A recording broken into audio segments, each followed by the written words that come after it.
Hey everybody, it is Krahmon again here with Awkward Nerd Gaming, and we are going to do another Magic the Gathering Arena deck build here. I just wanted to kind of show it off because it's just this silly idea that I had, and I wanted to see if it would work. And I call this one Riotous Paths, and this one is based off of Path of Discovery and Rhythm of the Wild. And I'll go over those here shortly. Obviously, this is a Gruul deck, red-green. However, it doesn't have a lot of actual Gruul cards in it. Just thought I would preface this with that. So up first on the listing here, we have Shock, the classic, 1 red, 2 damage to any target.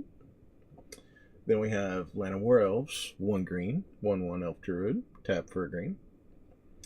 Up next, we have Lightning Strike, 2 cost, 3 damage to any target. Then we have Growth Chamber Guardian. This is a 2 cost, 2/2 Elf Crab Warrior with 1 green, 2 generic, adapt 2, which means if it doesn't have any 1/1 counters on it, you put 2 1/1 counters on it. And whenever 1 or more +1/+1 counters are put on Growth Chamber Guardian, you may search your library for a card named Growth Chamber Guardian, reveal it, and put it into your hand, then shuffle your library. This actually, its adaptability is kind of not the point for this. So what I would say, like the way I hope for it to go is I'll get out Path of Discovery and then drop the Growth Chamber Guardian, which will automatically, well, hopefully get its counter, which will then trigger me to grab another one out of my deck, and so on and so forth. Alright, up next we have Wildgrowth Walker, and this is a 2 cost 1/3 elemental, and whenever a creature you control explores, you put a +1/+1 counter on Wildgrowth Walker, and you gain 3 life. Up next we have Legion Warboss, and this is a 3 cost 2/2 Goblin Soldier with Mentor, and that is... I'm sorry, my mouse keeps on shifting on me. The Mentor ability is whenever this creature attacks, put a +1/+1 counter on target attacking creature with lesser power. So, when it goes to attack, if you attack when you summon the Goblin token, you can then put the counter on that token to make it a 2/2. So, because at the beginning of combat on your turn, you create a 1/1 red Goblin creature token, and that token gains haste until the end of turn and attacks this combat if able. It's only that first turn when they're summoned that they're required to attack those, so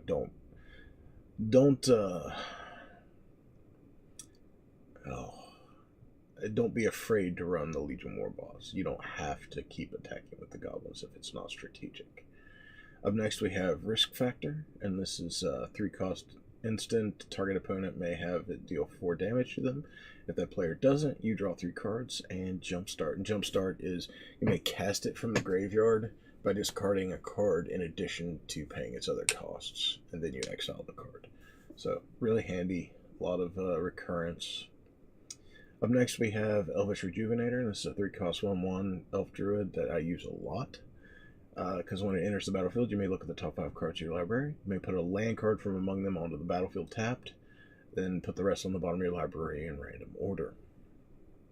I like using this one anytime I'm using green, because if I'm using shock lands or any other kind of dual lands or gates, it allows me to still play them as well. Up next we have Jadelight Ranger. This is a 3 cost 2/1 Merfolk Scout, and when it enters the battlefield it explores, then it explores again.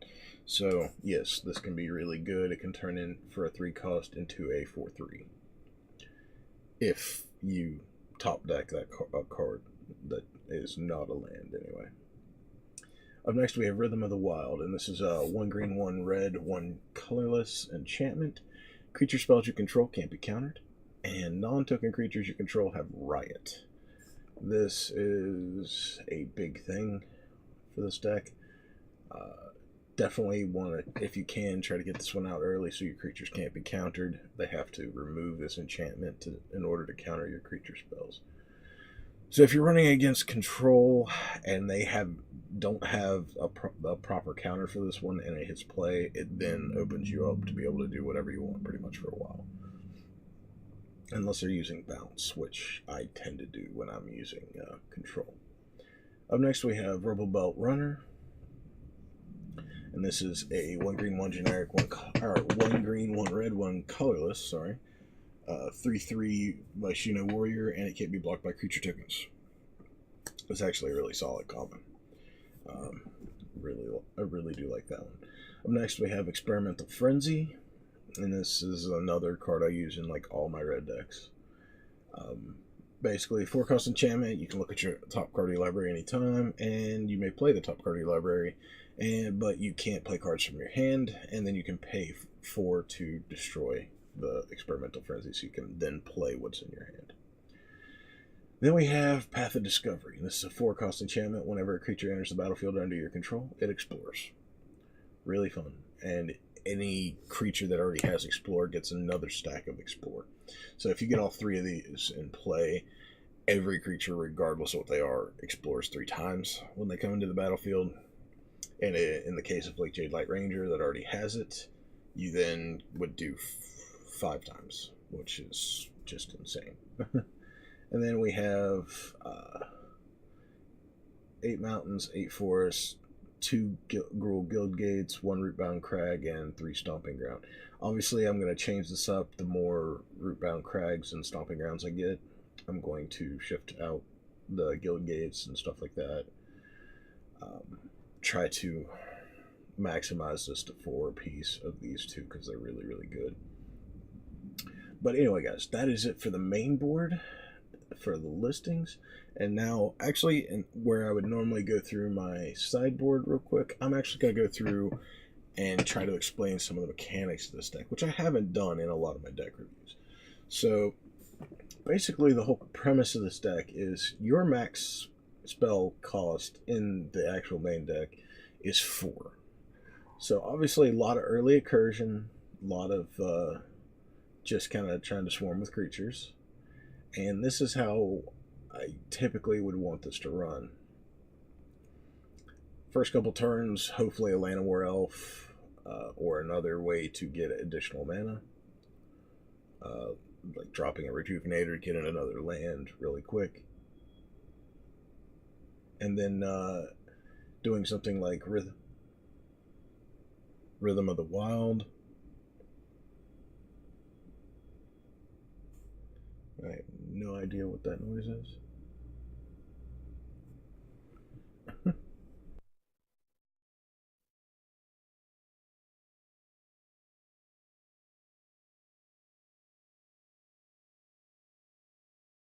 Okay, sorry about that. So, yeah, I'd be trying to drop Rhythm of the Wild and Path of Discovery as early as I can. Hopefully seeing them pretty early and playing them, and then every card I play after that, every creature is getting, at least netting me a land draw, or getting 1/1 counters, plus they have Riot, which allows them to come into play with either haste or a 1/1 counter on them. So really, really good. And then that also stacks. They can have multiple instances of Riot on for each creature. So if you get all 3 of these are not dead draws. The Path of Discovery, Rhythm of the Wild, not a dead draw. You don't want to actually go, that's a dead draw. You can actually play those, and any creature you play after that will have crazy ability. Up next, it's mainly and then on top of that, we have the Wildgrowth Walker, mixing with Path of Discovery and like Jadelight Ranger. And this is going to get a lot of +1/+1 counters, and you're going to gain 3 life each time that happens. So really fun, really nice. Now the 1/1 counters it would get from like Rhythm of the Wild for Riot. That will not trigger its ability to gain life. However, it will still make it tougher to kill, which is kind of the whole point. Then we have of course, the Growth Chamber Guardian. I actually goofed around before making this video just to test this deck out, see if I actually liked it. I actually, in one turn, got to play all 3 of my Growth Chamber Guardians because I had a Path of Discovery on the field. 2 of them, actually, by that point. And they each came in with 2 instances of Explore, which would net a +1/+1 counter on it, which then would give me the ability to search out another one, add it to my hand. And then I cast the next one, did the same. So I had, like, if I had had a 4th one in here, I'd have had all 4 of them on the field in 2 turns. Because I actually ran out of mana at that point. But, and 2 of them were up to 4/4 because they got both 1/1 counters from the Explorer. So, really potent. A lot of fun combinations here. The Warboss, this is for continually getting creatures. Now, here's the thing. Your, the Rhythm of the Wild for your tokens does not count. But your Path of Discovery does.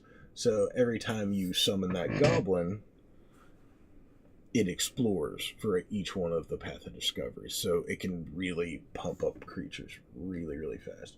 And then, of course, would feed the Wildgrowth Walker, and so on and so forth.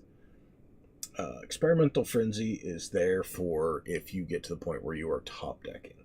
And that's where you would cast this one and start then just playing off the top of your deck. I would run 3 here, but I really couldn't find space for the 3rd one with everything else. Have a lot of early stuff in this one that can turn into late game stuff as well. So, oh, and also let me go over what deck manipulation we have here for draw and whatnot. We have the Growth Chamber Guardian. That one will allow you to sift through the deck to grab a copy of Growth Chamber Guardian. Let's see. Risk factor for draw or burn, whichever they decide. Deck manipulation for lands with the Elvish Rejuvenator. Deck manipulation with explorers. Deck manipulation with playing off the top. And deck manipulation by giving all of your creatures explore. So, there's a lot going on in this deck. I didn't know if it would run okay due to the how much I tried to jumble into one actual deck here. But from my initial play, my opponent had been gaining life all the way up to, I think, 36 life in only a handful of turns, and the moment this deck started to go off, they were, of course, top decking by that point, because they were running white. Weenie. And, sorry about my chair, it's an old chair, sorry. But they actually scooped, which was interesting. And I only got to play a total of 7 spells that turn, I think. Or that game. So, in 7 spells, I caused them to scoop, even though they were at 36 life. So, hopefully that's a good indication of how this deck will consistently run. However, I can't be certain on that until I do a lot more playtesting with it. Alright, so now let's get to the sideboard here. And in the sideboard we have 3 Pelt Collectors. I love this elf. I'm working on a just vicious green deck that is based around Pelt Collector. It's actually an elf deck, and it's actually really, really vicious, and I'm enjoying it. I've built it on here. I have not been able to build it. Well, actually, I don't know if I have it complete. I don't have it completed on here. I developed the deck, but I did not get a chance to complete it on here yet. Once I do, I will definitely be playtesting that one a lot. And this one's a 1-cost 1/1 elf warrior. Whenever another creature you control enters the battlefield or dies, if that creature's power is greater than Pelt Collector's, put a +1/+1 counter on him. And as long as he has 3 or more +1/+1 counters on him, he has trample. So, really solid card. Up next, 3 Rabid Bites, in case I need more removal. And this is a 2-cost sorcery. Target creature you control deals damage equal to its power to target creature you don't control. Then we have 1 more Experimental Frenzy. 2 Domri Chaos Bringers. I was going to run this at 3, but I decided not to. As good as this one can be, I didn't feel it was really truly necessary for the deck. Just a fun little add-in that we can do. If you do decide to sideboard these in, that the emblem where you get a 4/4 red green. I get this thing.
Alright, sorry about that, guys.